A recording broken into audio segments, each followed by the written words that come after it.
From Keene in the Shire, the Liberty Media capital of the world, this is Daryl W. Perry, host of FPP Radio News for Tuesday, March 24th, 2015.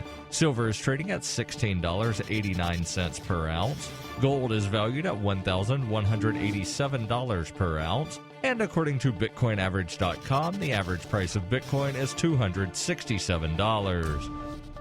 Antiwar.com reports 8 civilians were killed yesterday when Libyan warplanes trying to soften up the region around the capital for an attempted military takeover bombed a refugee camp full of Libya's Tuareg minority. The Tuareg were seen as pro-Gaddafi during the Libyan revolution and have been heavily persecuted since then, with many of them living in camps after being chased out of their homes. Tuareg does not technically refer to a specific ethnicity, but has rather become a catch-all term for Libya's blacks. There was a town of Tuareg near the city of Misrata, which was a majority black town. The entire population was expelled during the Civil War, and those refugees have been hounded elsewhere ever since. The former town of Tuareg is now called New Misrata by the city of Misrata's militia, whose forces now control several cities around West Libya and parts of Tripoli. The internationally recognized Libyan government is running out of a single town in far eastern Libya, though with the backing of Egypt and others, they aim to retake the country. They were not particularly clear on the hitting of the refugee camp, however. After it was announced by U.S. Ambassador Deborah Jones, Libya's military denounced the allegation and demanded a public apology, saying they'd hit a military base and everyone killed was a combatant. A short while later, another one of the allies claimed that the attack hit an empty field near the refugee camp and that no one actually died, though other officials later conceded that the attack was as initially reported.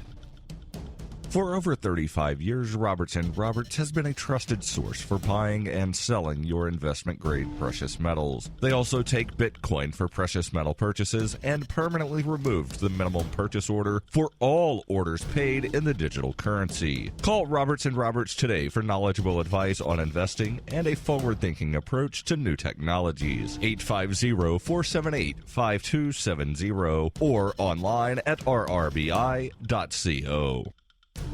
UPI reports the U.S. Supreme Court decided Monday not to review a challenge to a federal appeals court ruling upholding Wisconsin's strict voter identification law. The denial of the review of the challenge could be seen as a victory for Wisconsin's governor and possible presidential aspirant Scott Walker, who endorsed the law. It could also encourage other states to make identification rules for purposes of voting more severe. The Wisconsin law requires one of 8 forms of identification and was hotly debated in the state's 2011 gubernatorial race, which Walker won. The law was upheld by the Supreme Court in 2008, but its implementation was blocked by a Supreme Court ruling prior to the 2014 election. A similar law in Texas was struck down by a federal judge as intentionally discriminatory, but went into effect before the 2014 election after it was permitted by an appeals court.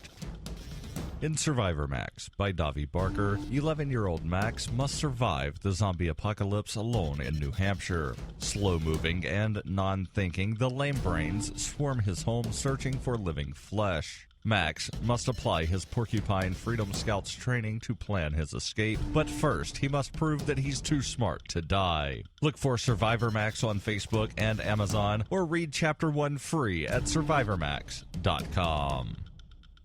Reuters reports Utah Governor Gary Herbert signed a law on Monday that makes Utah the only U.S. state to authorize the use of firing squads for execution if lethal injection drugs are not available. The Republican-sponsored bill, which was passed by the state Senate earlier this month, was introduced amid national concerns about the efficiency of lethal injections. Marty Carpenter, the spokesman for the Republican governor, said in a statement, "Those who voiced opposition to the bill are primarily arguing against capital punishment in general, and that decision has already been made in our state." The new law says a firing squad should be used if the state cannot lawfully obtain the substance or substances needed to conduct an execution by lethal intravenous injection 30 or more days before the date set for the procedure. Several U.S. states have had to search for new drugs for their lethal injection cocktail after many pharmaceutical companies, mostly in Europe, imposed sales bans about 4 years ago because they objected to having medications made for other purposes being used in executions.